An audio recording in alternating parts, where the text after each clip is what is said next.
Yes, Nikunj. Namaste and good evening. A very warm welcome to all the viewers for the 29th online interactive session, Samvada, brought to you by Virat Hindustan Sangam, Karnataka. In our 28th episode of Samvada, we had Sri Deepak Arya, who spoke on India's defense preparedness. A very well researched talk on Samvada. And today we have a very hot topic which will go national in a couple of days, since we have the budget coming up, by a chartered accountant, company secretary, columnist, and policy observer, Shri Sabyasachee Dasji, who will speak on TEASER Budget 2022. A small brief on today's speaker. Apart from being a senior corporate executive with experience of nearly 2 decades with both large and Indian corporations and global organizations, today's speaker, Mr. Dash, is a guest columnist for several leading newspapers and other publications, including digital media platforms. To name a few, he is associated with Organizer, Statesman, ETCFO, Industrial Economist, Goa Chronicle, TFI Post, Delhi Post, Indus Scroll, Odisha Post, ICAI, ICSI, journal including overseas publications and few others. He closely follows policies and takes part in analysis in various relevant forums and has been extensively writing on important issues. He has co-authored several articles with many eminent intellectuals from diverse backgrounds on different topics. To name a few of his co-authors, Mr. Suresh Prabhu, PMCNY, India Sharpa in G7 and G20, who in the past has held 10 portfolios in the Union Cabinet. Mr. B.V. Kumar, former Director General of DRI, Economic Intelligence Bureau, and first ever DG of Narcotic Control Bureau, NCB, who retired as a Special Secretary, Minister of Finance. Amarjit Chopra, past President of ICAI, NACAS. Mr. Nilesh Patel, former IT Commissioner and author on GAAR.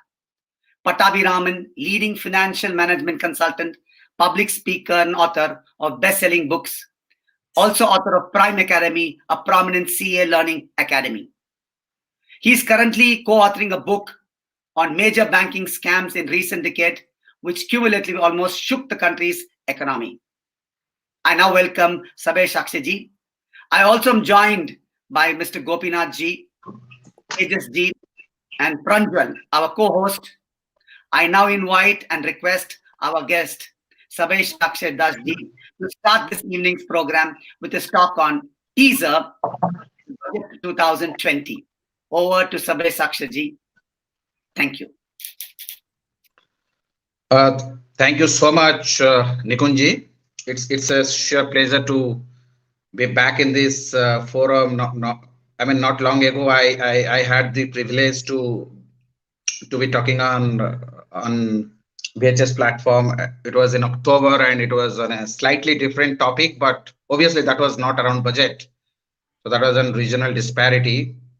It's always an honor to come and take part in this kind of discussion. My sincere respect to every learned member of this great organization, and my sincere compliments to the organizing team here. So before I sort of embark on the topic that has been given to me, so let me pay my respect to Dr. Swami, who is the founding president of this organization, who has many facets, but I think largely he's known as an economist and a politician, but I think he has too many other aspects attached to him, so he can be a good diplomat as well. So without wasting everybody's time on this, let's get to the core part of the discussion. So few callouts before I really start on this topic is the topic which has been given to me is something which is widely available in the public domain, and it is largely consumed by different people the way they want. And thanks to the internet explosion, there's a lot of things. People traditionally had access to newspapers, and the very few select few, maybe the lawyers, chartered accountants, economists. So there are few category of people who were interested in budget. And then there is a post-budget discussion probably happens more in a classroom format. But today the things have dramatically changed, which is for good. There's a lot of awareness. There's a lot of media activity, and because of and there's a lot of contents which are available on the net, largely free. So people have, the good thing is people have a lot of access to a lot of information. So now the filtering becomes an issue which is not the point under discussion. So what I'm calling out, I'm not going to say anything. Why I said this part of my introduction, I'm not going to sort of cover something which is not known at all. So it is already there. It's just that we were going to talk about it together. That's number one. Number two, the kind of training I have, the kind of experience that I have gone through so far, it is far away from being an economist or a hardcore consultant. So in that sense, just because by training I'm a CA and just Mr. Nikunj introduced me, which is factually correct, but I will be a biggest disappointment to my audience if they think that, okay, if they see me in a template where because he's a CA, so he's going to talk only on tax, probably I'll be a serious disappointment to that community. So when I say this, maybe 10 years ago, I had the chance to come and communicate to you, maybe I would have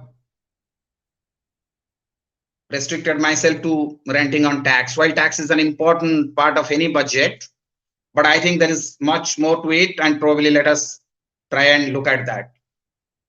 And third thing is, I'm here, that's a disclaimer which I willingly I give it everywhere I speak.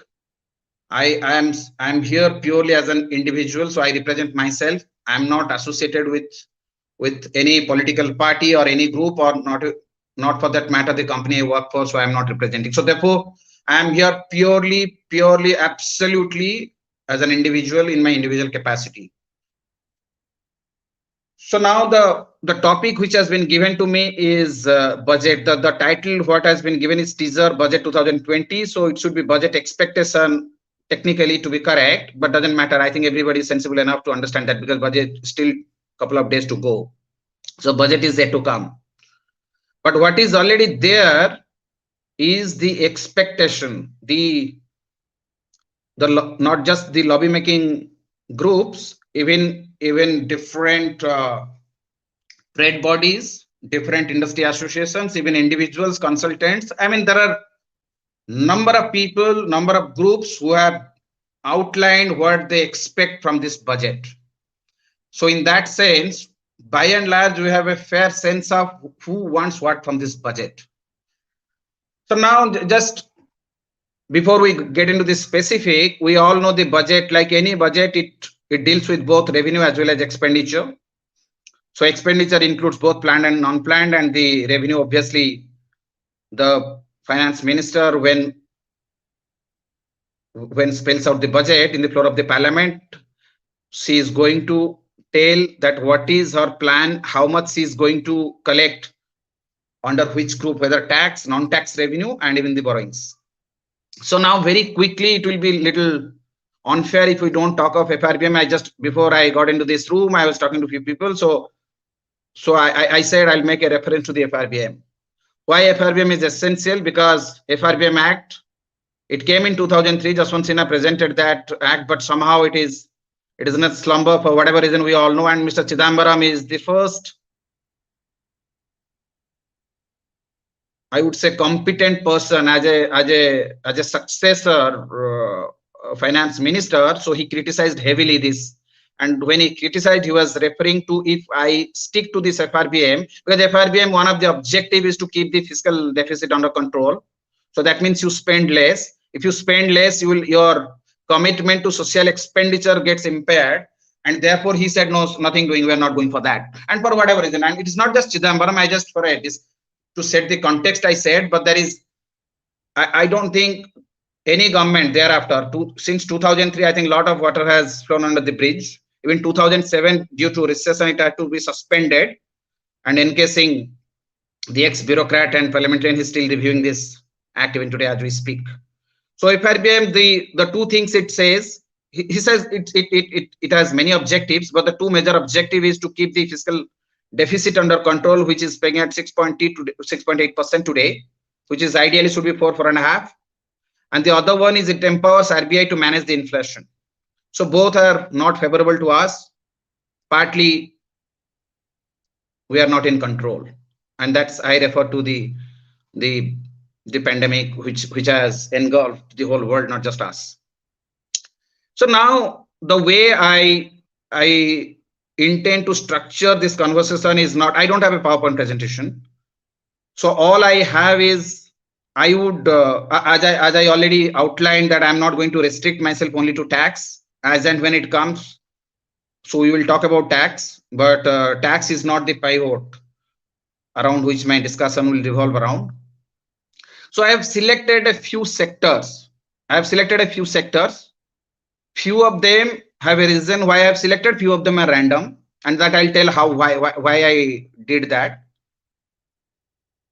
And then what we do is I have collected the materials which are available on the public domain, that what are the expectations that is there, because at the end it's a democratically elected government and the budget goes through a particular process in this country, and though it's a much hyped exercise and there are a lot of criticism around it, whether does it justify, is it reasonable to have such a big bang grand event which culminates with the halwa which is made in the parliament.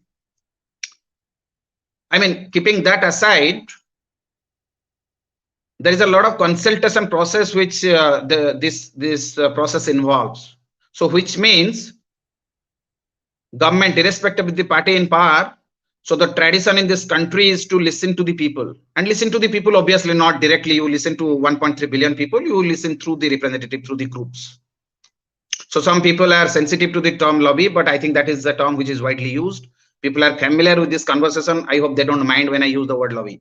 So lobby is not by default is a negative connotation. It doesn't have a negative connotation. So there are few the few segments which I have shortlisted so that we discuss together. Obviously, the health and education will top the list, and for obvious reasons. And then obviously we talk of MSME, we talk of aviation, we talk of real estate, we talk of infra, we talk of cloud kitchen. So these are the things, technology, agriculture, all that. What I'm not going to talk more about is the banking, and because already the country has seen a lot of actions, whether it is in terms of consolidation activity or even the creation of DFC, which we call, I mean, or even the institution of bad bank. So those things are, and the end books are cleaner now. So therefore, it is not my forecast, or it's not that I don't believe that there's nothing, no major announcement around bank will happen, will be there part of the budget speech. But it's just that I'm not going to cover banking per se in the financial sector in this thing. Obviously, fintech, if time permits, we will sort of make a passing reference to that. But all it depends that how much, I mean, how time is kind to us. So now, why I said that I will not talk about tax when I am by training I'm a CA. Let me clarify that, because on a lighter note, I think there are two things which are absolutely certain in life. One is death, the other is tax. So whether we like it or not, these two things are going to occur. So whether we really care to talk about it or not, notwithstanding, it will happen. So it's not a spiritual or a religious talk. So death is something which we can keep it aside. I'm just drawing an analogy to make my point. But tax is something, obviously, it touches everybody's life. So there is a misnomer which I always keep saying, and it is not my words actually. It's just that probably I would have heard from someone. But I keep saying because I believe strongly in that statement. Many of us say that the taxpayers mean basically those people who file their income tax returns. But I think unequivocally we should try and kind of reject those statements. Everybody pays tax, and because of the IDT. So we are not going into details. So every citizen in the country should pay tax. So now it reminds me one. I'll just pick up one anecdote from Ramayana where Marjada Purushottam Sri Ramchandra is explaining to Bharat when he was in charge, he was made the king during his absence, during his vanvas. So he was talking to him on taxation. So what is the principle he taught him? And he was telling him tax should be like, the government should behave like sun. So when you extract water, you don't discriminate, you take it. So therefore, so when you extract water, you should not discriminate. You should take from everyone, and people, I mean, the source should not feel the heat. Okay. However, when you give it back, people should jump in ecstasy. So when it rains, when the sun god gives it back, so like all of us enjoy rain. So how do we fit that into our ways of taxation? Because our taxation is one of the most draconian taxation, by the way. And the more it becomes complex, communities like lawyers and CAs, they probably stand to gain, but that's not in the larger interest of the society. So now, when you should have a tax regime where it should be less painful, people should pay tax, but they should not mind it. It should not hurt them so much. But when the welfare expenditure, the affirmative steps are taken by the government, when the plans are rolled out, the schemes are rolled out, everybody should feel happy about that. There has to be a wow factor. So then you will have less resentment, you will have less complaint, less allegations against the, not just the tax, the overall economic governance and overall establishment. Okay, now it's all easier said than done. In a room like this, in an evening, on a session like this, probably I can afford to make a statement like this. But maybe tomorrow, if I am responsible for bringing some reforms to the tax law, probably my brain will work in a different way. So that said, let's go to the our first segment. Let's start with health. And before that, an interesting event I want to share with you. So all of us may have seen the business channels, the national television. I don't remember exactly which. It's one of the business channels. They were running a quiz. I mean, who presented a maximum number of budgets? Who gave the longest budget speech? Who is the first female finance minister to present the budget? And they tried their best of capacity to make it interesting. One thing was glaringly missing, actually. Nobody, in fact, I mean, one thing was missing, that which finance minister could not pass a budget. Probably that's a question I leave it to the group here, and I hope Dr. Swami doesn't take note of it, because for obvious reason. Okay, so I just leave it there. So which finance minister could not pass a budget? Probably that's a question which we all should be. I mean, if I'm not saying that people should know about it. If there is a quiz running around that probably that's a valid question which should feature there. Okay, so now let's start with the health sector.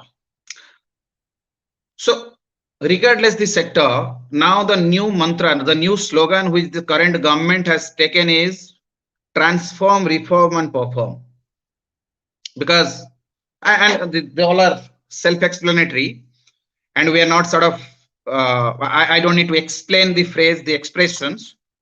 But very quickly, if I to make a distinction between the two kinds of government spend, and which we all know, that one is enduring in nature.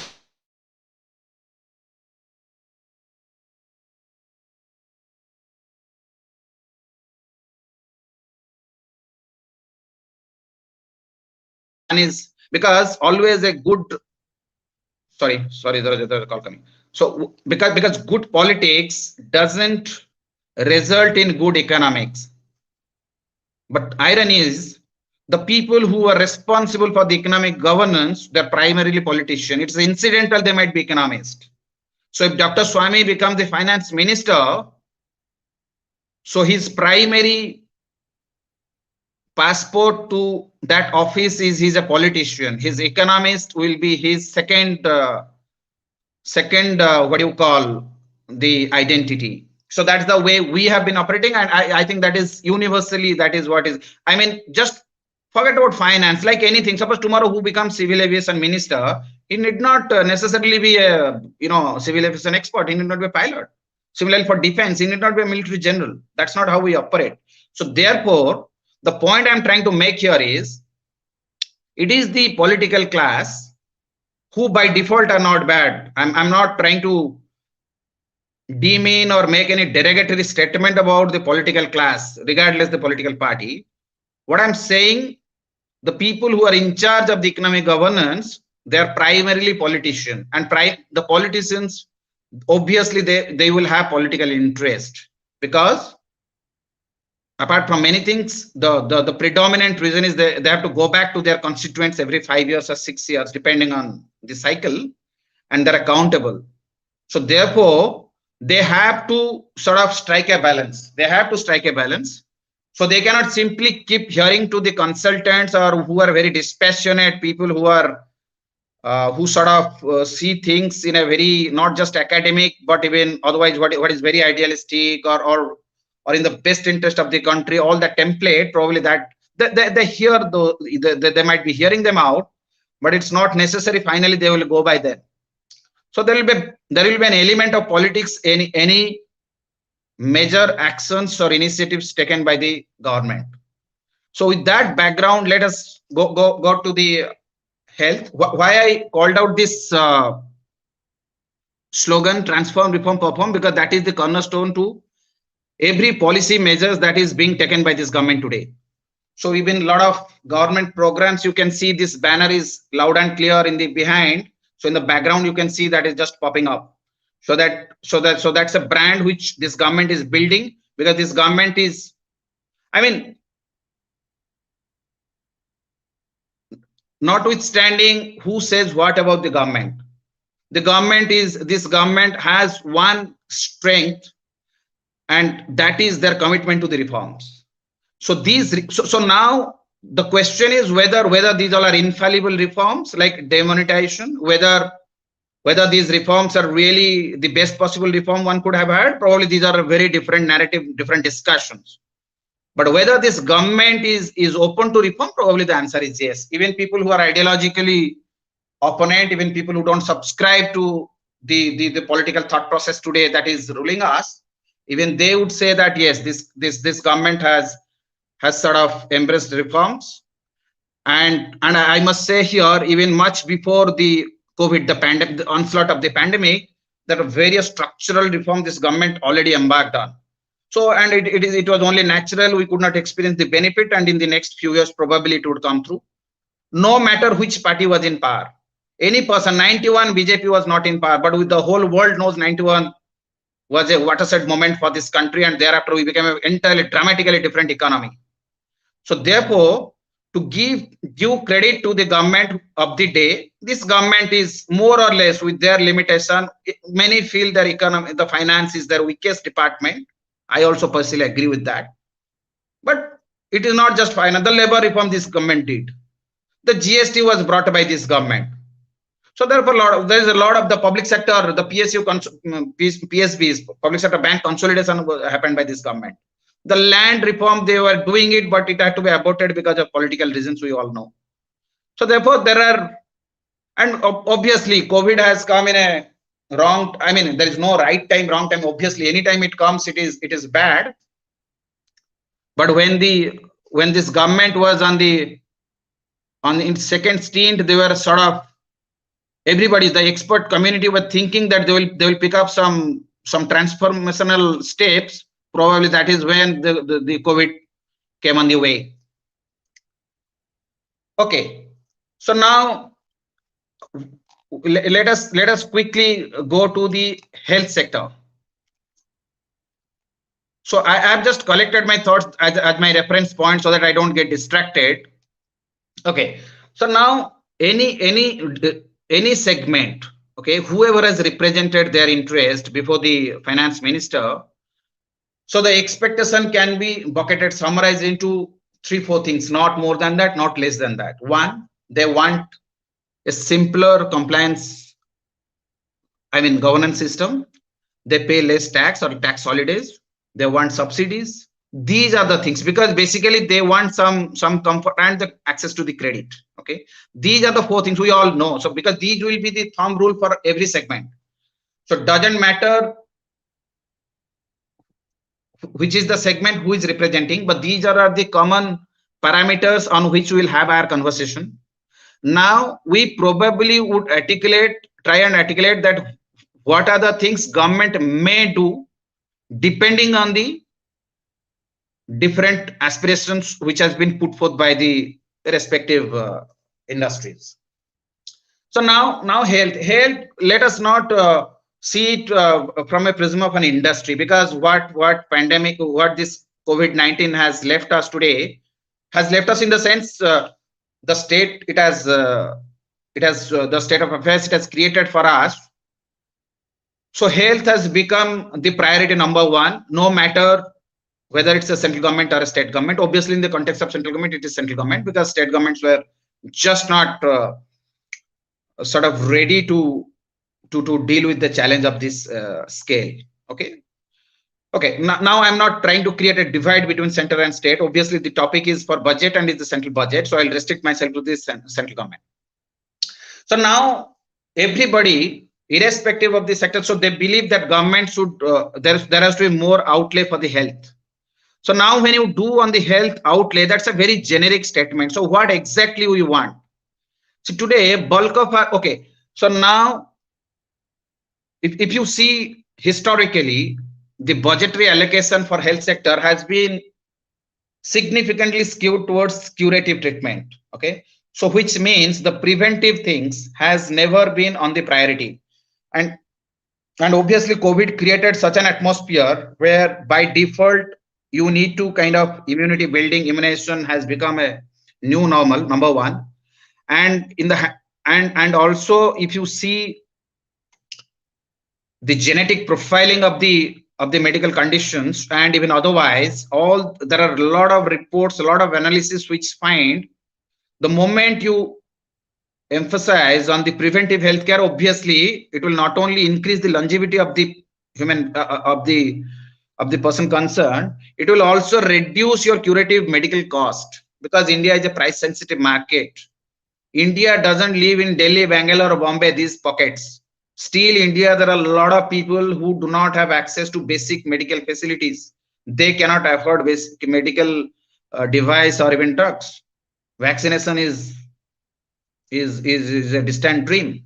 So in that backdrop, so where we expect the central government to sort of either ramp up or even redirect their allocations. So if we say, and it is not just India, okay, no country, I think Professor Devi Shetty, one of the most renowned medical in the country, he came on national TV and said, okay, I don't think he was representing government.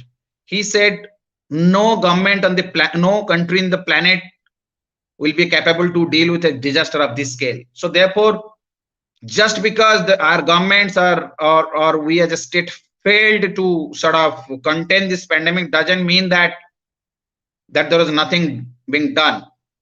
But the silver lining is rather we should look at it as an opportunity. Yes, there has been sort of we could have done much better, or we could have done things differently. Probably COVID has compelled us to do that. But now at least we should use this occasion so that from now on we should not slip off. We should not lower our guard, and we should really keep on building, rather than because we don't know, because there is a talk this pandemic can even turn an endemic, which means there's no end to it. And then every time we cannot have a infection wave and then we start getting into the knee-jerk reaction, then there's a lot of uncertainties around. So nobody has got an appetite for that. So keeping that in mind, our healthcare spend has to be designed. So that's the broad framework in which this government, obviously they expected to lay down its health spend plan in this budget. So now I think there is a lot of stress on a reliable medical cold chain that is critical for success of any immunization program. So therefore, we can see we will have a, I mean, part of our value chain, the supply chain will now focus more on cold supply chain as a departure to only concentrating on the typical drug keeping, because the way you store vaccines, the way you the facilities that you need for drugs are very different, right? So we know that.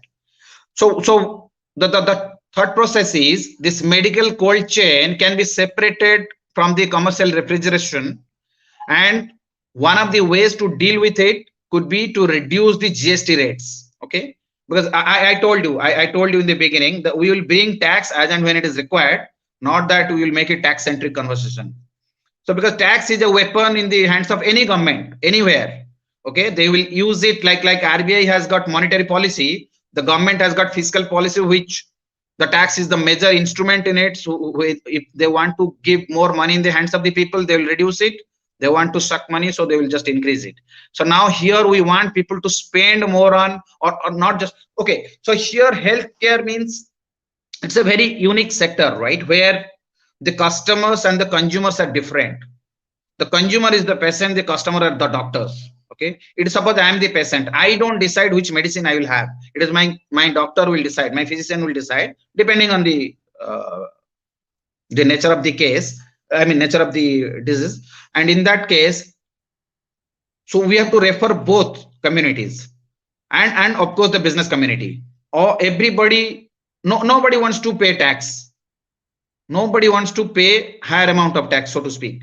So therefore, if we want to make something more attractive, one of the easiest thing or simplest thing probably government is expected to do is you rationalize the GST rate on that. Probably people will be interested, because at the end, as I told, I mean, a lot of people have the compulsion. It's not that by choice they don't go for immunization. Sometimes they just can't afford. And if you don't afford, you can't hand out money to the people. Suppose poor people who doesn't have money, who just, and there are a lot of people who believe you print money and give it to them, but that's not how it works.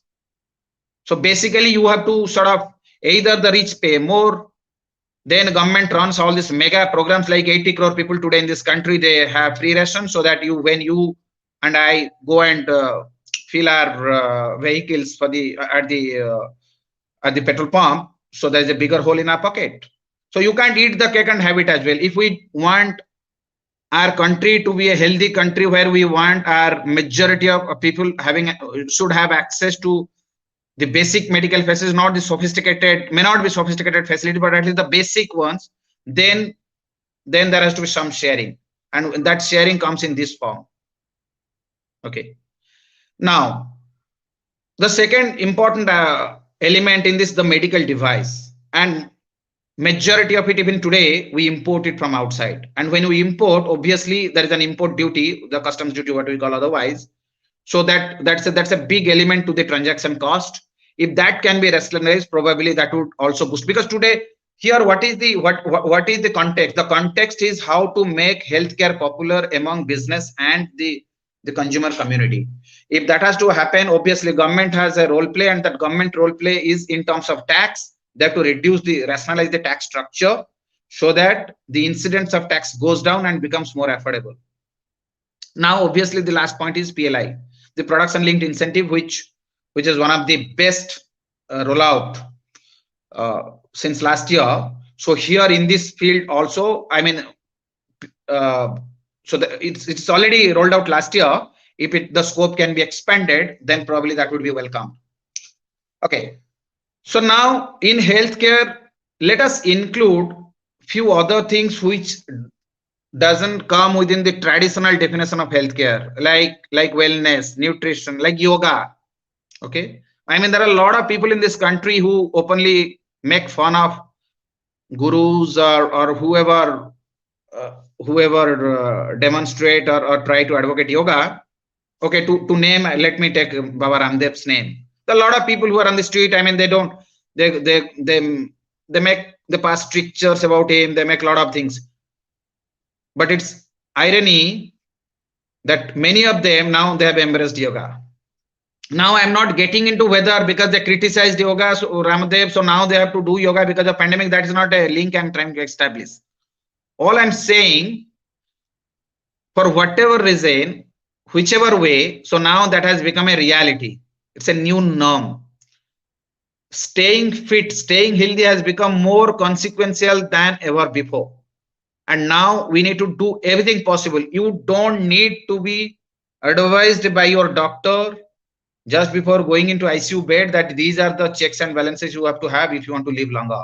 Now today, COVID has become an eye opener. Even otherwise a fit and fine guy, regardless of his age or her age, so one has to be careful. So now this is the background in which health sector is going.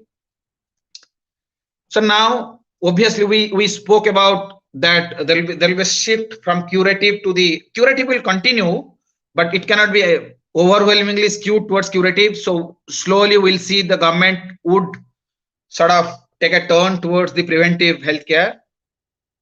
And obviously we just spoke that it will not only increase the longevity, it is also overall productivity of the people, and also it will decrease the overall healthcare cost of the people.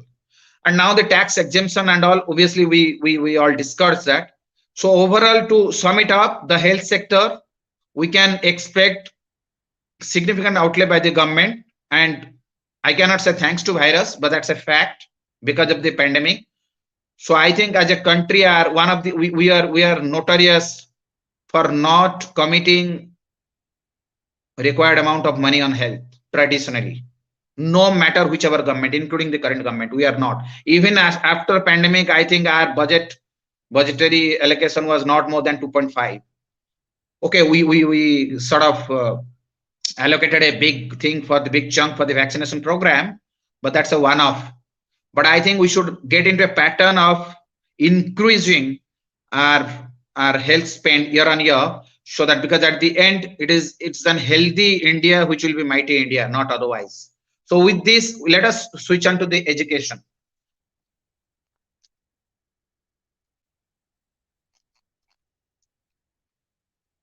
Okay, so now education, we know one of the biggest victims, sufferer of this pandemic has been the student community.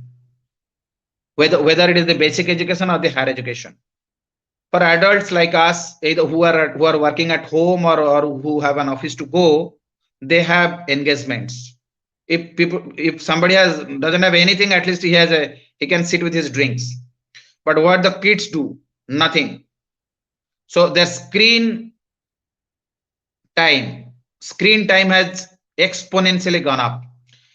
And there's a valid reason for them because they're attending online class. It also has a downside risk because they also get access to a lot of contents and which willy-nilly they will consume it. That's number one. Number two, the initial year, the formative years, I'm not an authority on the subject. Obviously, I am not trained that way. But all we know, there is a purpose why a kid has to go to a school. The kind of learning, the kind of sort of association he or she will develop with the friends, with the teachers community, with rest of the society by going to a school, that just doesn't happen at home. But homeschooling has its own this thing. It's a new concept which is just coming up. But I think that's not what the spirit is. It is a exceptionally contingent situation where kids are staying back, and thanks to the edtech, which is otherwise a niche sector, because we had already the digital infrastructure in place, at least in the cities. So a lot of these kids, we could manage the offline, the remote learning state. But what about the tier 2, tier 3? There are a lot of people. I come from Odisha, which is we all know it's not a, what do you call, it's not a forward state.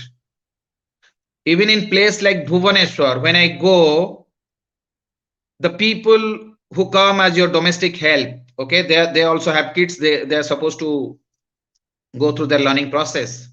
Do you expect them to have a mobile with internet connectivity and they will stay focused on their studies? The answer is big no. And do you think there'll be that many phones, as many people they have in the family? The answer is no. That's not how. And Odisha, I just took this as an example, but that's the case all over. So therefore, and when we know this is going to be a new normal, this is going to be a new normal. So while technology has become a good friend to the whole learning mechanism, so as government, what is it we are forthcoming to do for this sector?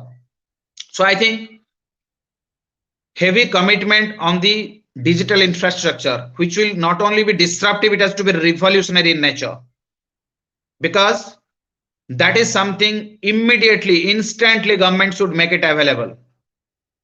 It is like ration.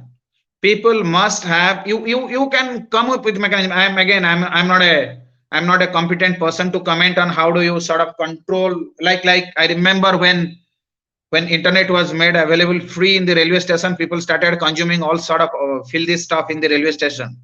So here probably government has to come up with the ways and means, so that there is a control, there is enough regulation in place. The spirit here is there has to be enough handholding with the with the target beneficiaries, so that the learning doesn't suffer.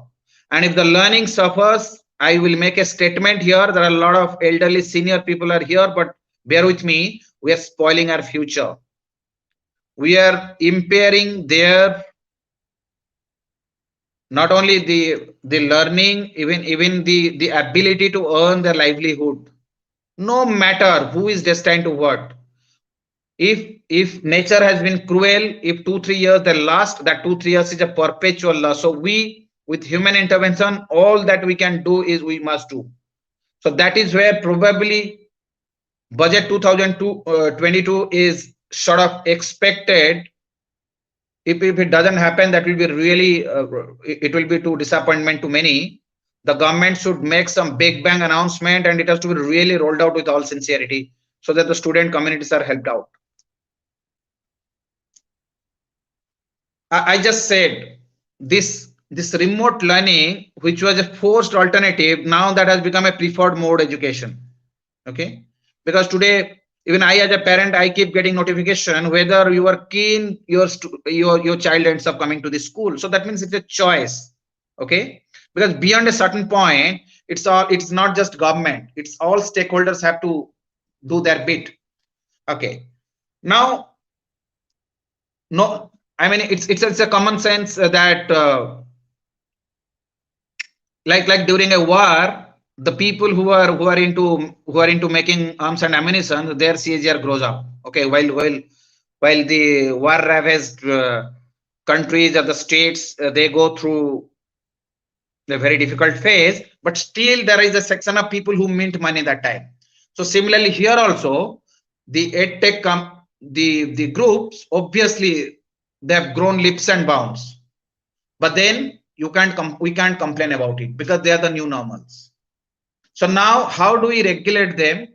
What are the services that, how do we ensure that they really deliver there is a quality SLA, there is a service level agreement with them, they own up to their responsibilities, and there is a mechanism in place to monitor them. So those things should come in, but they cannot be discouraged just because they have made some extra bucks during such a crisis. So that's the point I want to make here. Okay, now another aspect when you talk on education, obviously the divide between the basic education and higher education is a prominent one, because no chattering on education is complete without we touch on these aspect and the rural India, urban India aspect. So if you look at the central government outlay last year, so the school, I think the for basic education it was around 59 and the 41 went for higher education. So I think I'm not commenting on the ratio, because obviously these numbers are not mindless numbers. They would have come up with a lot of hard work, lot of I mean, there's a lot of work has gone into it, right? Thought process. So the point the broad point I want to make here is, we cannot be sort of lopsided to one of the two, because both we need, both are important. We cannot slacken at the basic education because the fundamental gets shaken. You can't leave everything to chance. Once the person goes to the higher education, he or she will catch up. That may not happen. Second thing is, we cannot completely rely on basic education, then higher education goes for a toss. Okay, so that balance has to be maintained. I think one of the best thing we would have witnessed as a country is the NEP 2020, the National Education Policy. It talks of a lot of things. It says that you must increase your budget, education budget, to 6%. Number one. Number two, it talks of initiatives which will not only transform, it gives multiple entry exit. It tells cross-functional, interchange in the discipline. See, these all are the progressive reforms which we must embrace. It allows you to learn in a vernacular languages. These are very, obviously that has a counter narrative, whether that will distort the overall level playing field. Suppose I am from Odisha. I learn engineering in Odia, and then for a hypothetical discussion, let's rest of the people who I'm going to compete with, they come from colleges where they are taught in English. Obviously, there'll be a bit of anomaly, but be that as it may, the spirit here is different, because a lot of people, even today UPSC, a lot of people write in Hindi and they really do well, not just in exam, even in their bureaucratic career, they become very good officers.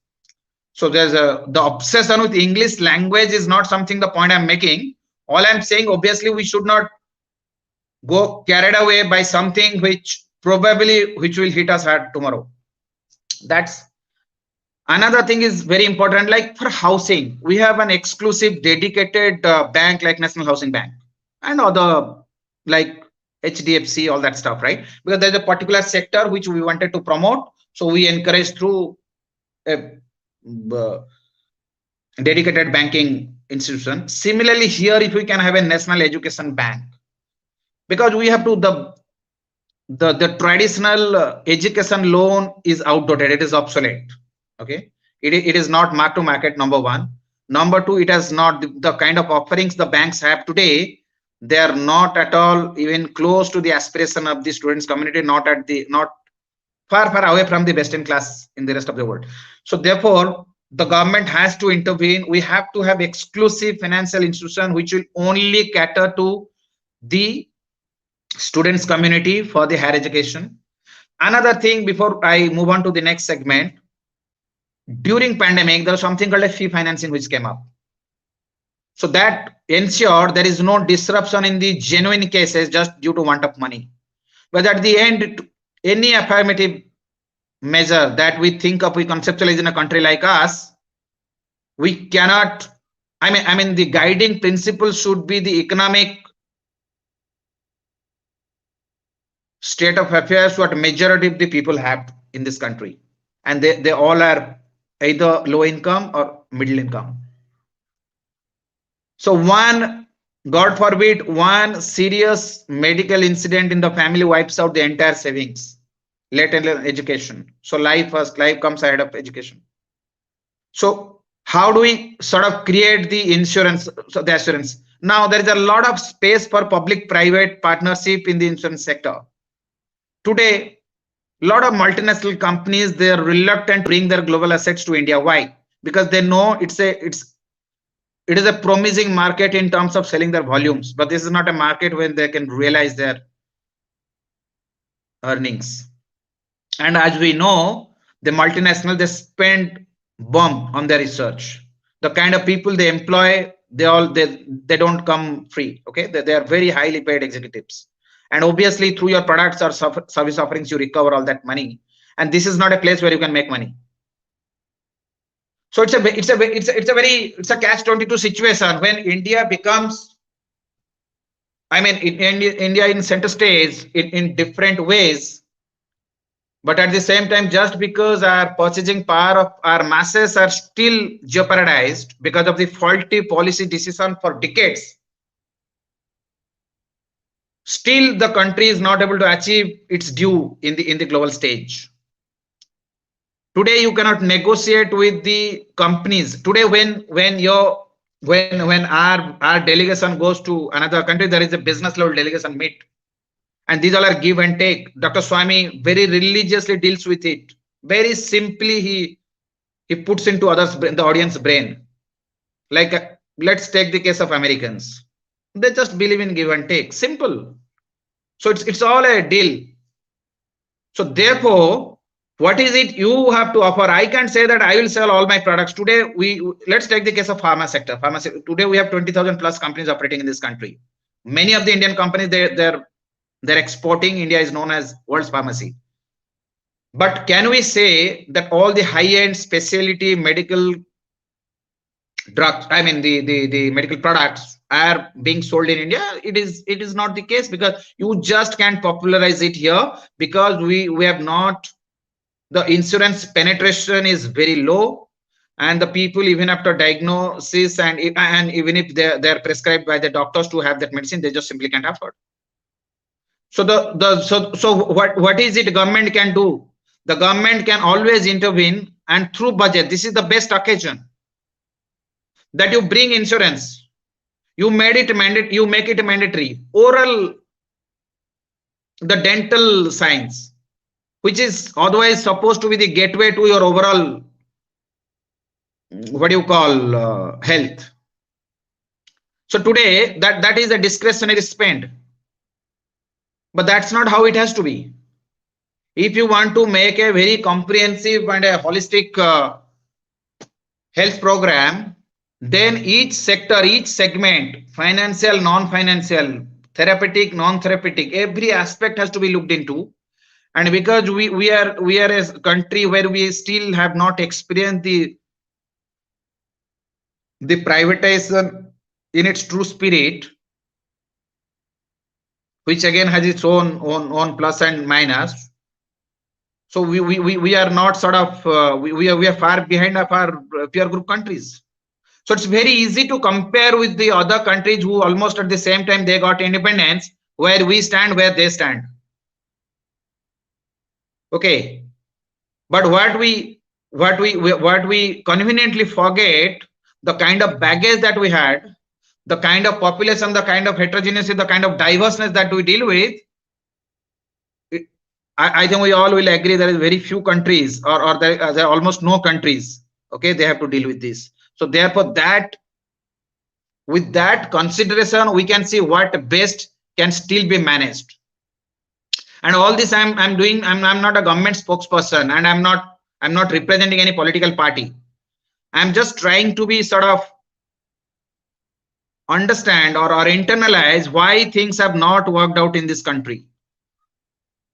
Every time blaming government, no matter whichever political party. Okay, let's be party agnostic. Has that helped us, or there are opportunities, there are occasions which we are missing out, where we should rise up to the occasion and do the needful. Okay, so now let us go to the MSME sector. MSME sector is the sort of backbone of our economy. Today, MSME, the COVID has destroyed them. MSME sector, as we understand, we all, because they are not the kind of people who shine on the news channels. They are not the people, the CEOs, CFOs, or the senior people. They are not tech savvy. They are not media savvy. They don't come on this thing. But these are the people who support all these large companies who we see on TV, or the companies who you work for, or the brands that we see being endorsed. But see, that is the company. So what are the major lacunas they have today? Access to technology, access to capital. I'm not even commenting on their management, professionalism, transparency process. All that is not relevant. These two things government has to make sure that they have enough money to run that business, and they have given enough cushion in terms of their access to the technologies. Today, technology is disruptive. It doesn't spare anyone. It doesn't spare a child at home.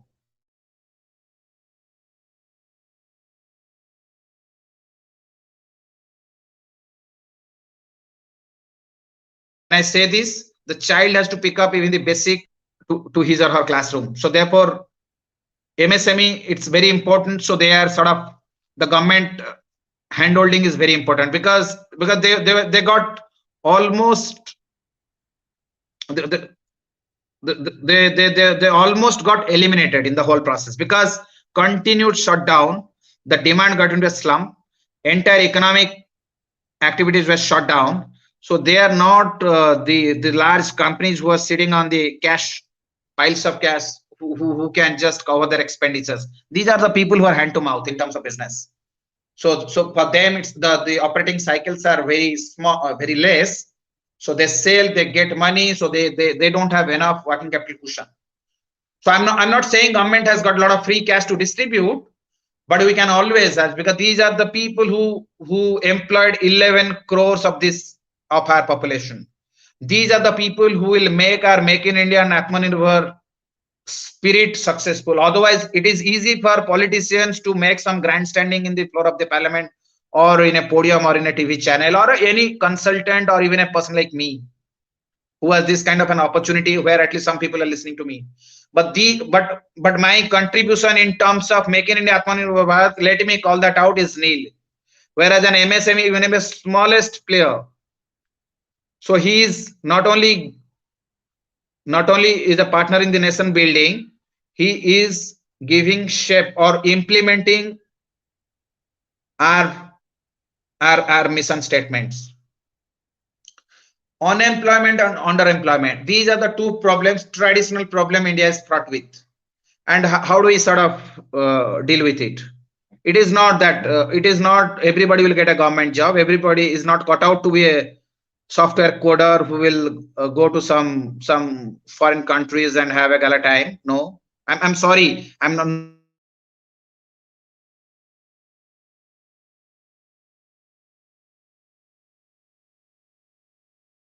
no derogatory, I'm just to add. So what did happen? So there's a lot of people, lot of Indian people, not equipped, not skilled enough,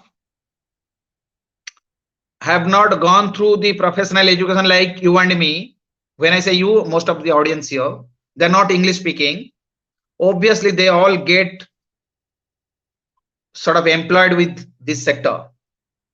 So just imagine if these people, if this sector gets destroyed, gets ruined, forget the supply chain for a moment. Forget that there will be a lot of production halt and all. Okay, particular brand of biscuit I don't get, I'll substitute with another brand. What will happen if these people go jobless?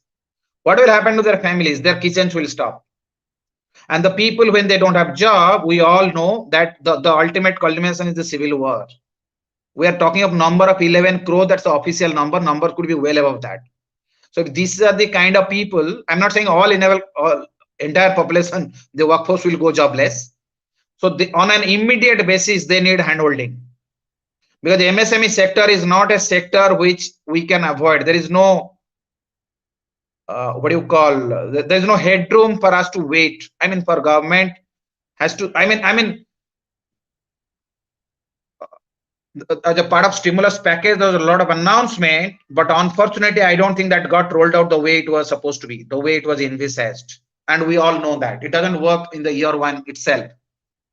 So many people have either shut down their shops or they are all disorganized. So it is time to get acts together, and government has a very, very sensible role play in this whole thing.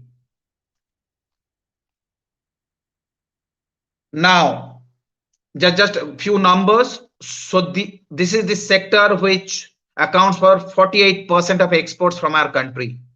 If we want to become a 5 trillion economy, so that doesn't happen. We buy our own product. So necessarily we have to sell it in the overseas market. So which is nothing but export, and half of this comes from this sector. So therefore, there is no way we can be complacent about them. Their misery. That is the short point. Okay, so I think it is 1 hour. So how much time I have, because I could cover only 3 sectors by now.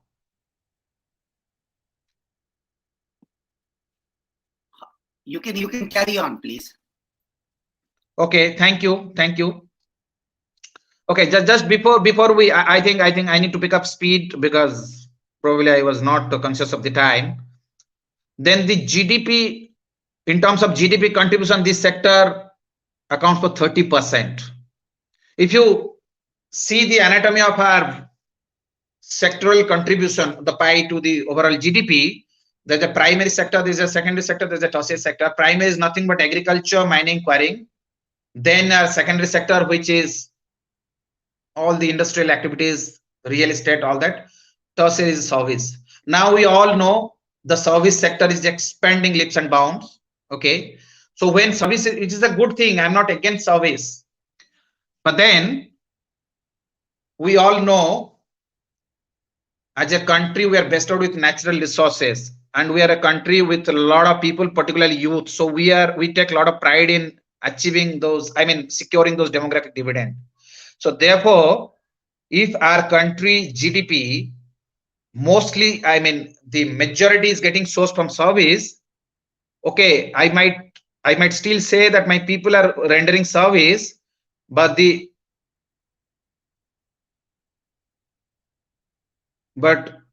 still, if you when you do a deeper analysis, you will see very disturbing numbers. The kind of people who will get absorbed by subsumed into the core sectors in the manufacturing, not everybody are employable, because that's not the way. We have skilled people. So it is only now we are sort of formally talking about the reskilling and upskilling, and obviously the NEP, the National Education Plan, which we just referred earlier, so that gives enough sort of coverage to that part. And there's a skill development which has been formalized. For whatever reason, our people are not that greatly skilled, because 80% of our people are literate, but still we are not able to feed our industries the right kind of talent. So there's a huge shortage in talent, while at the same time there are a lot of people who are either unemployed or underemployed. At the same time, you don't get the right talent. So that's a very, very complex situation to deal with. So what is the message it comes out? That means the kind of training, the kind of education, the kind of skilling that is being given is not enough.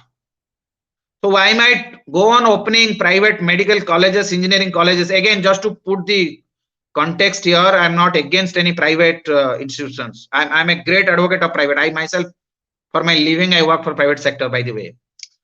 So I'm saying in this current context, so if private entrepreneurship has to be encouraged, there is no two ways. But at the same time, I cannot take my sight off as a government. I still have a role play. I need to monitor them. I need to see that my common people are not being exploited. We, at the end, for us to be a welfare state, the people's welfare has to be the objective. So whether it is government which will serve, or where government will serve, where private parties will come in, so these all are on a case-to-case basis. It is being decided. So we decided to have Air India with us, like yesterday we handed over to Tata's. So that's an executive decision. But I can't say that I will not have any say on the aviation sector. So now when I give this example, I'm not against this deal. All I'm saying, while there is a lot of scope, and this is for in the best interest of the country, it is always desirable to have private public partnership to take this country forward on many areas. But still, government is accountable for making sure the people are being served in this country beyond governance. Okay, the direct interference with the business is not government's business. That is something which I fully align to. Government is not here to do business. Government is primarily responsible for governance. Then you have misplaced your priorities. If a government starts running restaurants, running trains and planes, tomorrow buses, buses are already there, then we are in the wrong hands. Then these are not the people who are competent to govern us. Because your way of thinking changes. You become a businessman. And the businessman, again, I'm not saying they're the people who create values, who give jobs, who give employments. Okay, they don't just do talk. But then the element of affirmativeness, the element of sympathy, the element of accommodating the marginalized section, that go out of this scene. So how do you do that? Then you have to roll back the whole thing. So now we are at a stage where we have to get things right in the first attempt. And to do that, there's enough planning has to require, because they say, no, if you fail to plan, that means you're planning to fail. So now let us go back to the original thing when we said, do we need a budget? So budget is nothing but a planning exercise. In my view, we don't need an annual budget of this kind every year, and then we are not held accountable for it. Suppose tomorrow, the last year budget, does anyone will hold this government or the finance minister personally accountable that these are the things you committed, you didn't deliver? No, that's not how it happened. It has never happened. But why we need this? Half of the announcement will roll over. I mean, will span over 5 years, 10 years, 15 years, right? Then why do you need every year such a massive exercise when we have a program execution department, statistical and program execution? So let us have budget once in 5 years, once in 3 years. We rather focus on implementation. Why we need out of 12 months, minimum on a conservative basis, I think 3 months gets consumed in this whole exercise. Then next 1 month you will busy managing the media. Well, everybody, every CAs, the media, the consultant, the analyst, the policy observer, they will look for fine prints. The moment it is out, ek cheez utha ke, they will call for a presser, and your finance minister will end up spending time, rather, sorry to use the word waste, spending time to assuage their concerns. Not, I mean, where they are not the real impacted people. The impacted people are MSME. The impacted people are health sector. Impacted people are education, the student community. So that's where you get your priority misplaced. Education. Today, this country has a lot many rich people, affluent people with a demonstrated history of philanthropy. Just imagine, suppose Prime Minister calls them up and tell, I want you to put this school, put this college, develop this community. You think, I think we all would agree that many of them would come forward, keeping their ideological differences behind. Of course, businessmen don't have any political ideology by and large. So they mind their business, which is a good thing, at least in this country. At least one sector is immune. So now, so that is the kind of handholding we should need. So public private should not be announced only through budget. You can still have many other occasions. You can, I mean, the concerned ministers can, I think one of the good things which this government did is asked each of the MPs to adopt one village. Okay, some people might call it symbolic, but that's not the case. That has a lot of signal effect. So that is how you start a culture. That's how. So today when an MP, a member of parliament, adopts a village, that village may not be a model village in that block or tahsil, whatever, or taluk. But just because it is attached to an MP, so that MP has a lot of interaction with that place, so the aspiration value of that village goes up. Because everybody, it's a human psychology. You try and relate to somebody big, somebody popular, somebody important, because we all, that's how, I'm not making a pro-elite statement. I'm saying we all have, in a subconscious state, we try and associate ourselves with a brand bigger than us. At individual, at a business, at any level. Anyone bigger than us, we try and get associated. Some do it discreetly, some do it clandestine way. I mean, some do it openly. So that we're not getting into that. But the point here is, we don't need a budget like massive exercise to make some announcement which we know for sure we were not going to deliver in the next few months' time. So then what happens?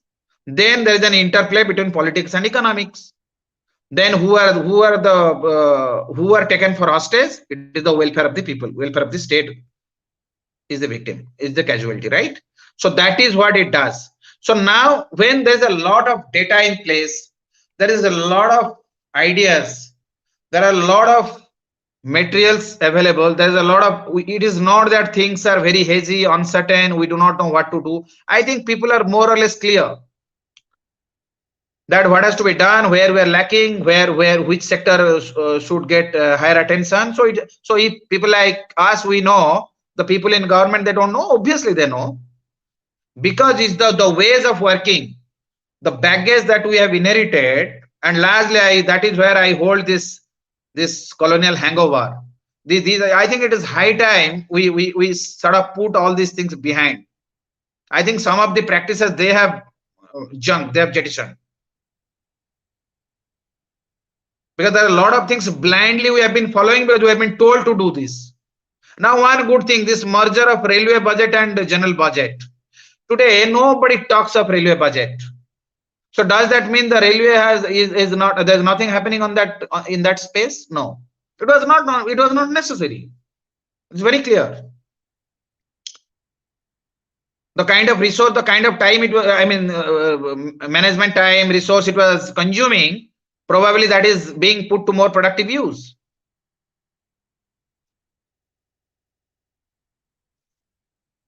Now, if we have some time, let's cover real estate. Okay, real estate is again another big contributor to the economy. It is, I think, roughly 7.5 to 8% its share to the overall economy.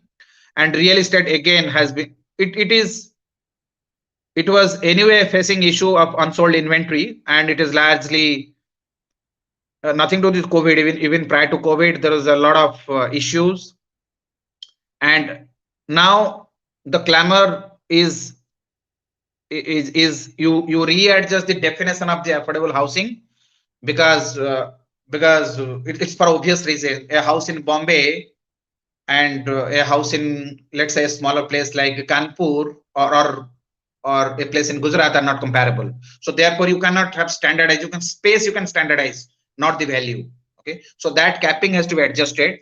I think I think there is a lot of buzz around that you reduce the TDS, even NRI TDS also, so that there is a lot of, because home buy has become a priority for people after the COVID thing. So there's a lot of interest because in a low interest regime, so people who have either their own savings or even they don't mind approaching the bankers because there are easy credits available because of the low interest regime. So now there is a lot of money available for them to buy. So now the sector has opened up, but still it is struggling with one major issue, that is because of GST. We know for affordable housing it is 1%, for other segment it is 5%. I think they pay GST. The under construction, not the completed one. Completed one is stamp duty, no GST. The under construction one, but then they are not allowed to utilize their input tax credit, and because of that, obviously they are not going to absorb it. So that is part of the cost. So the cascading effect, which goes against the very spirit of GST. GST was intended to not to break the value chain. Okay, so now the ITC has to be seamlessly passed through. So now if we sort of restrict, if we don't allow a particular guy, suppose a builder, he is buying cement, iron rod, whatever, all the inputs, and he's paying tax, he's paying 18%, and his output tax is 5%, so 13% obviously is withheld with him. So now which becomes a cost to him, obviously will pass on to the buyer. So the cost goes up, because of the transaction cost goes up, again it will have a domino effect. I mean, it will still come back. It's a cyclical issue, right? So therefore, I think some thought process has to be there so that this the blockage is not happen, because at the end, as a business community, he cannot be out of pocket because of the government tax policy. So at the end, any indirect tax, by default, the final incidence will be on the ultimate consumer, right? So now, obviously, it is sort of has shown the extraordinary resilience against the pandemic and riding on the very positive growth trajectory. But still, there's a lot of factors which we can probably, due to paucity of time, we are not going to cover it, because but still the government can do a lot of things, and here mostly it is around taxation, which is a relatively easier thing. Because if you see the section 24, section 80, which deals with the tax rebates, the housing HRA relaxation, all that stuff. So there the limits and all were dated. They all are obsolete now. Okay, 2 lakh is nothing today in the context of housing. You can 2 lakh per annum interest is something. Not all cities. I mean, that is something that's a realistic number. Probably these are the numbers the government should look at. Okay, maybe that 2 lakh can become 5 lakhs. Okay, now we already spoke about the size, and I mean, size can be standardized, not the price, because depending on the city pricing. we also spoke about the definition readjustment of the affordable housing, because that's a big boost. But if those of you remember section 23, 24, when they were brought in, that is where government wanted in this country people to build house. So now again time has come, maybe through a lot of schemes like Indira Awas Yojana or so many other schemes, programs, a lot of houses, pakka houses have been built in this country. Particularly I'm referring to the rural area. But we still, as a sector, from a business side, because this is, as we said, this accounts for 8% of the overall GDP, and it in turn, there's a lot of ancillary industries which support this industry. So it has a huge what do you call domino effect. If this sector falls, there's a lot of disruption in the overall economy that happens. Like real estate, if it is sneezing, that means the whole economy is catching cold. So that's a symptom.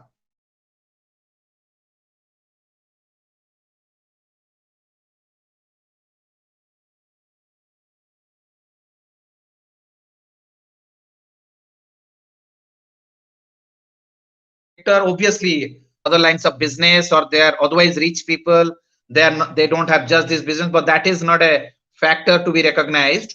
Here we are saying whether we as a country, whether we want proper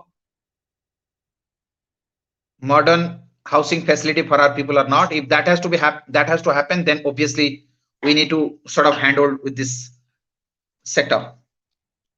Now I am not getting into this ATC 24B in details and all. Stamp duty reduction is another important thing, as we showed. This GST is applicable only on the under construction, whereas for the ready to move in, the completed construction, there's a stamp duty for the conveyance. So here, if you see, there was a reduction in stamp duty by Maharashtra, and it really reaped a good result.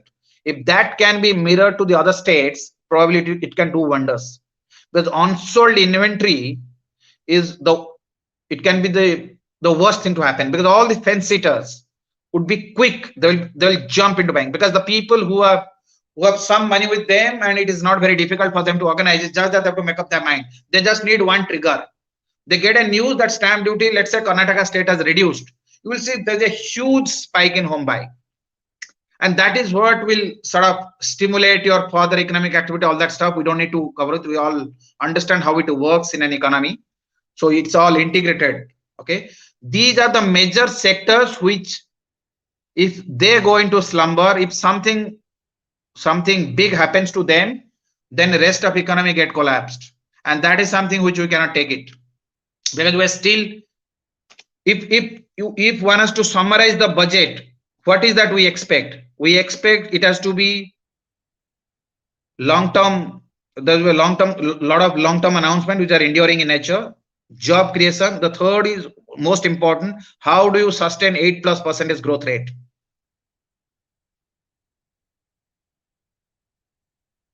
Right.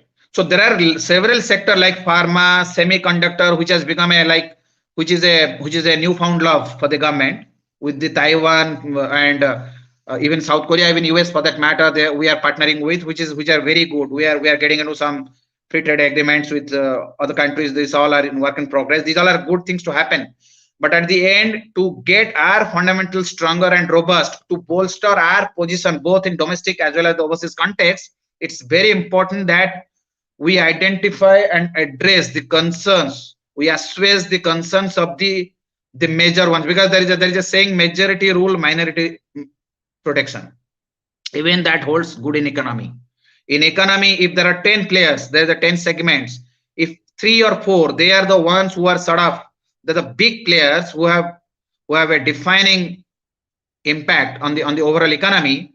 Probably on a Pareto analysis, on a ABC, on a graded approach, we need to be very, very extremely careful about them.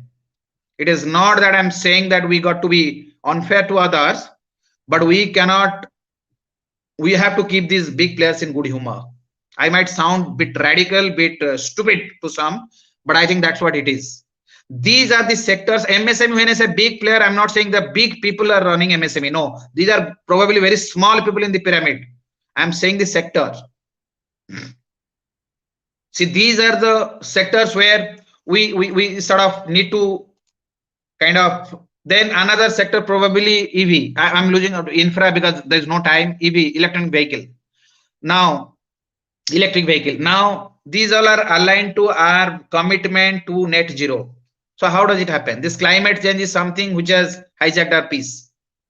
So now India has a commitment that we need to sort of. Now we all say that we will go to the peak and they will climb down. All that is fine.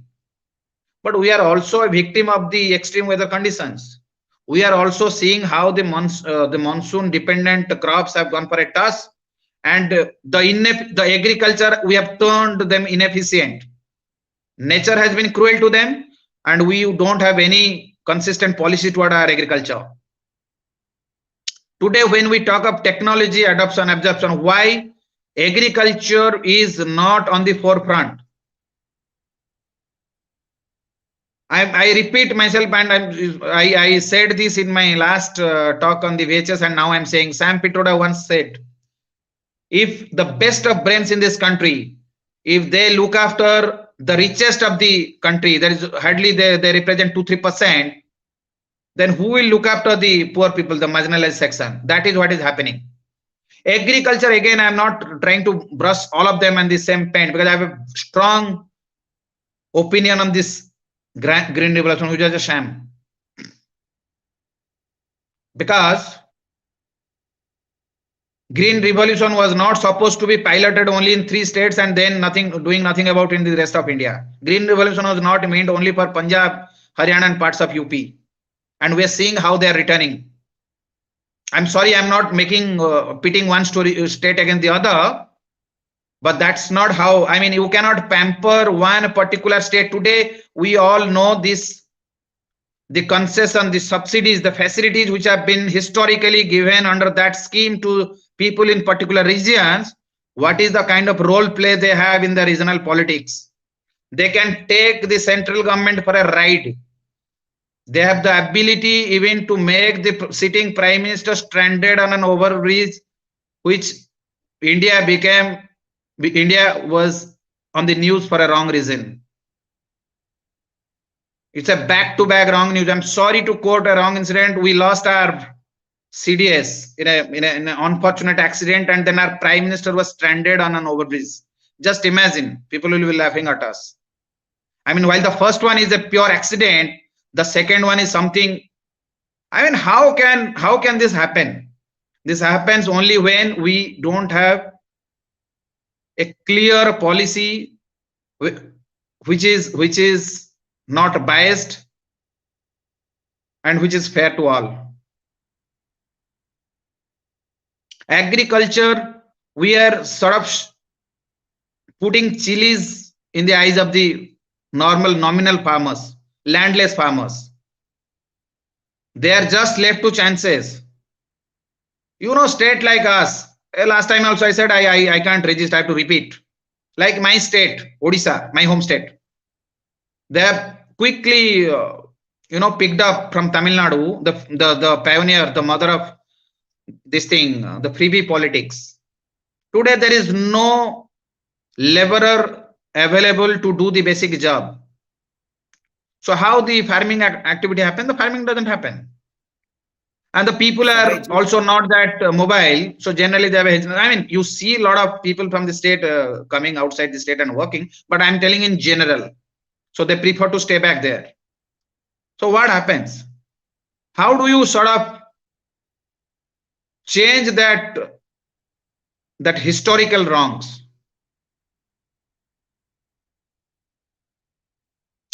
So now coming back to the topic, in the entire this thing, so agriculture tops the list in terms of contribution to the economy. It is 16% plus, and where 16% they are just their Ramburusa model.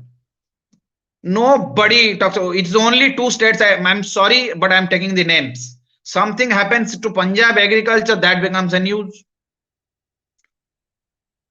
Farmers from Tamil Nadu went, and I think they did dharna for 2-3 months in Delhi. I don't think they were the real concern, they were the real problem. Mr. Sabyasachee, we have paucity of time. Yeah. So okay. So I'll wrap up.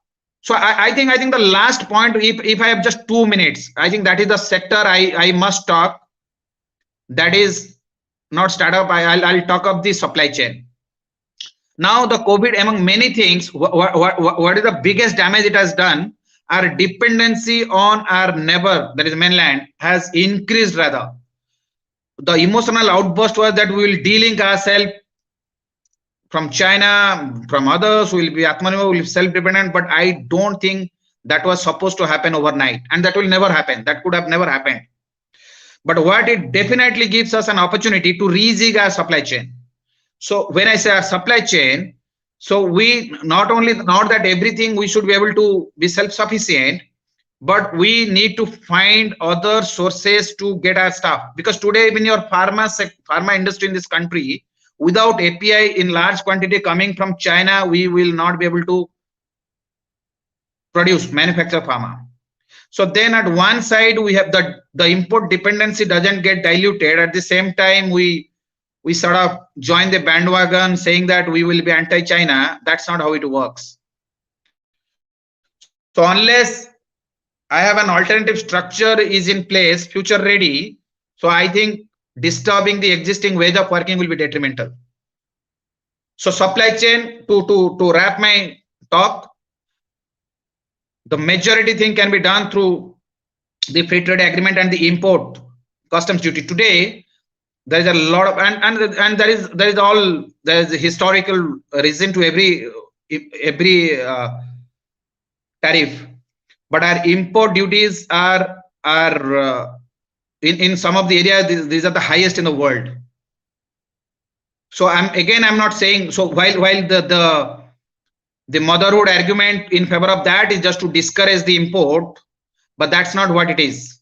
Now the challenge is how much we want to concentrate our dependency on one particular country which is so hostile to us. I think probably those are the guiding pillars for us as a country. I'm not saying between now and the budget finance minister is hearing this and they will implement this. I'm saying I think we as common people, we as the normal citizens of this country, we should start thinking in that line, and then we should see how much government is aligned to our ways of thinking, whether either one of them has to be wrong. So whether our line of thinking is very radical, or we and government are thinking in the similar line, or government is getting it, I mean setting up its game wrong. Okay, so that's pretty much I could cover in this time, because while I plan to cover other sectors like hospitality, digital economy, aviation, also even textile, which is again there's a new lease of life which is being given to that sector, because now of late what has happened is Bangladesh has surpassed us. So Bangladesh, which is we know what is Bangladesh, what is the genesis of Bangladesh as a country. So today in the global textile market, so Bangladesh is much ahead of India, and at the same time we go and destroy our existing setup, whether it is Tirupur in Tamil Nadu or even other parts of India. So probably there are a lot of reforms, a lot of formidable actions are in place pipeline. We were not able to cover due to want of time, and so with this I rest my talk here. Thank you. Thank you, Sabyasachee. Thank you, Josie. Thank you for a very elaborate, what do you call elaborate discussion. I think I'll ask, please go ahead for the questions, please, if you have any questions. Carry on. Pranjal. Namaskara, sir. Sir, we Pranjal, see, I think he's gone off. No, he's there. He's online. I just muted myself. I can hear you pretty well. Yeah. Please go ahead with the question, please, if you have any. Sir, we see increase in collection of GST. In financial year 18, it was 4.4 trillion, and in the next consecutive year, 2019, it was 5.9 trillion, and till now it is 6.3 trillion, and we see reduction of corporate taxes from financial year 19 to 22, where in 2019 it was 6.6 trillion, and currently it is 5.4 trillion. So is this the major reason for the increase in income in the India's rich and reduction of income in India's poor? And is it an optimistic change for the BJP government's goal for $5 trillion economy? There's a bit of audio issue. So can somebody summarize the question, please? I think there's something at his end. He was talking. You were making a distinction between DT and IDT collection, right? GST and corporate taxes collections. Is it net? No, he's talking about GST and collection. Mr. Tejas, can you just ask the question on his behalf if you don't mind? So because I have a difficulty in hearing what he said. I'm only guess estimating what is he saying. See, net wants to reach the of GDP. Okay, I think I'll Nikunj, your audio is also that bad, I believe. Yeah, Mr. Gopi, I can hear you loud and clear. Yeah. Let me put it the question in a different way. Let him come back later on. Sure. I mean, like you put the point, the sector-wise, like health sector is one of the prime important thing, and education for the education sector, and mainly the MSME. Of course, MSME is by literally is been destroyed even before like COVID, in fact. So, I mean, our earlier RBI governor, he kept interest rates so high. I mean, most of the MSMEs couldn't able to pay the debts. I mean, and also not only that, and we had a memorandum of understanding with China. Most of our products used to come from China rather than local products, and literally destroyed the MSME sector. So I think you made a valid point in those things. But agriculture is one of the main, like where we most of our Indians rely on about 65% rely on agriculture as of today, I believe. So which is a prime sector. And if you want to reach, I mean, to the 5 trillion economy, agriculture sector is to be looked forward, the rural sector and agriculture especially, maybe service to an extent could put forward, and of course, infrastructure. And you mentioned about the fiscal deficit of 6.2, which is really high. Is it because of the too much investment in the infrastructure? Or where is it going? Yeah, yeah. So before I come to that, your last part, I think that's a very sharp observation.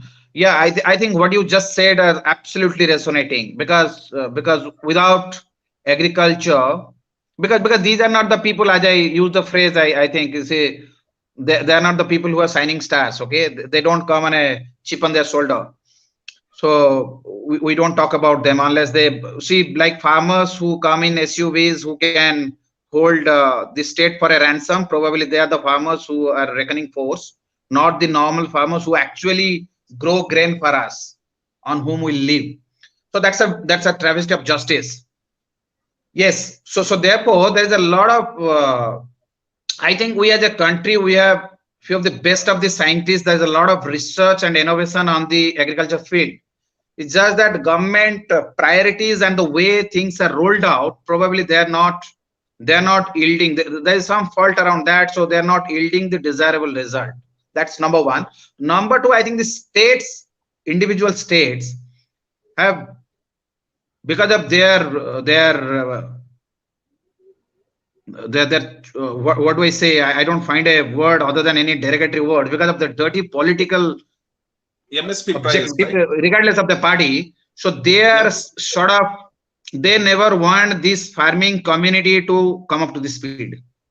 So exactly. That means this is an unwritten, undeclared agenda, because these are the vote banks in many states. So therefore, and they're happy. Nobody wants to go through any grunt work, right? If it's a heavy lifting work, if things can be managed without going through that pain, why one should take that pain? So if I get 5 kg of rice and whatever ration I need or something, and I get some money, some drinks in a party, then I really don't need to work. So that is where, so the whole work culture has been distorted, and the state, individual states are largely responsible for bringing that miserable state. So therefore, there is a heavy intervention required not just on the scientific front, even by, so in terms of giving Irrigation. them the, yes, Irrigation. yes, exactly. See, these are the, so irrigation, because you can't rely on monsoon anymore. You can't have traditional cultivation as a sustainable model for cultivation. So that's not reliable anymore because of the climate change, which you can't do. You and I can't do anything. No government can do anything. But all you can do is you can make sure he has access to the right seeds, right fertilizers, right in time, access to the money, tractors, power tillers, the machinery which is used, agricultural equipment, and this all are in place. It's not that the distant, it's just that in a targeted way, in a focused way, it is not happening. Maybe, God forbid, there is a food loss, because today we are in a state where our fruits spoil, our grains are spoiling in the FCI godowns. So we don't feel. So we see news in Karnataka, tomatoes are being thrown by the farmers. Okay, for us, it might be like a fraud. It's an interesting subject if I'm investigating a fraud. But when a fraud happens on me, I will know what is the pain. So today, the farmer who is throwing the tomato on the road, he will know, she will know, his roof has gone over his head, right? So therefore, in agriculture, I absolutely agree with you. The intervention from the government has to have manifold, and the government is definitely, there is a lot of formidable steps which government can take. Somehow they're not rightly advised, or they're not doing it. So it is high time they do it. Yeah. Thank you. I mean, keeping politics aside, coming back to the 6.8, I said 6.8, this thing. Okay, all are, yeah, the government said we are recovering money from you through fuel and all to feed this 80 crore people, and other taxes we are investing on infra. See, that has been the government's consistent position. But today, like you and me, who are not privy to those, obviously we have no other option but to rely on them. But how much sort of, what do you say? I mean, as a rule-abiding citizen, we need to rely. We have to believe the state. But how much conjecture in that and how much is truth? Probably one has to wait and see, because within a long run, you see who was telling you what. Okay. And one Gopi, point this is a very vast subject. This is a very vast subject. It will take a lot of time, because I think we have already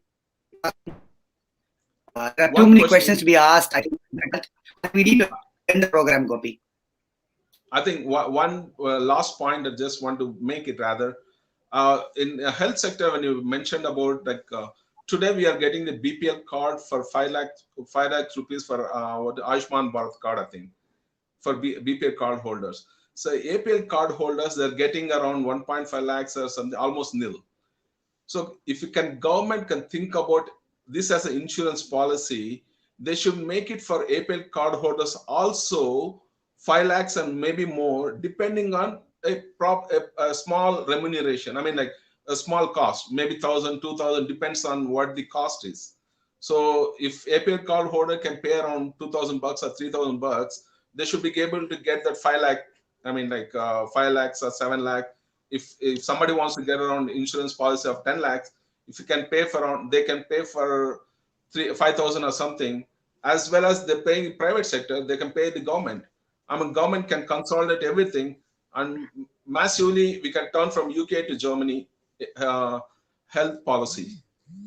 Absolutely, because in health copay model, I think that is the norm. There is no alternative to what you just said.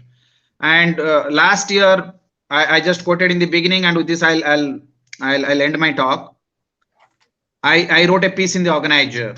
So there I didn't say anything of this nature. I said that 3 things government should do. One, all the senior citizens who have all through their life they have paid taxes. I think that is the time where government should return to them. May not be the whole tax, at least a part of it by an interest. But these are the people who gave money when you needed money to build roads, bridges, all that stuff. Okay, that's one. Second, what you just said, the what do you call like a debit card, like a prepaid card. So the government, unless you make the insurance as a popular product, there is no way healthcare access, you can have an effective access to healthcare in this country. because that is directly related to individuals' economic condition, and economic condition of a family, of an individual, can never be lifted, can never be altered overnight. And in this country, it has taken generations. Okay, a person is born poor, he is dead poor. I'm sorry to say this. It is not that my country I don't take pride in. I'm a proud citizen of this country, but many of our fellow countrymen, they are deprived of so many basic things because of the faulty policies at the government and at various other levels. Probably it is all high time that government takes note of this and start working on it. And this insurance, what you just said, I think that is not something one has to reinvent the wheel. It is already working. It is in place. It's just that they have to kind of scale it up. They have to they have to socialize it more, and they have to really make it a household stuff. Yes. 5 years ago, nobody was knowing Aadhaar. Today, everybody, even a child, 5 years old, he knows that he has an Aadhaar for him to go to school. So it is just a culture drive. Yeah. Oh, thank you, Dasji. On behalf of VHS Karnataka, I thank Dasji for accepting the request and enlightening us on teasers of budget 2022 on this Samvada. Thank you, Dasji. And thank it's you. Absolutely my pleasure. My sincere compliments, and I'm really thankful to everyone here. So thank you so much. It was my pleasure connecting with you. Looking forward to more such association. Thank you, Ji. And thank you, Nikunji. Thank you, Pranjal. I think your question wasn't not able to heard by our guest. No, I think maybe next time we'll post it in the channel, and we'll get the answer from that. And thank you, Ishwar. Thank you, Ishwarji. Thank you, Tejas, and thank you, Ayajji, for all those things. And Rakesh. Last but not the least, thank you all the wonderful viewers for making this Samvada successful. Stay safe, and please do visit and register at vhsindia.org for further amazing online sessions of VHS Samvada. Thank you all. Jai Shri Ram.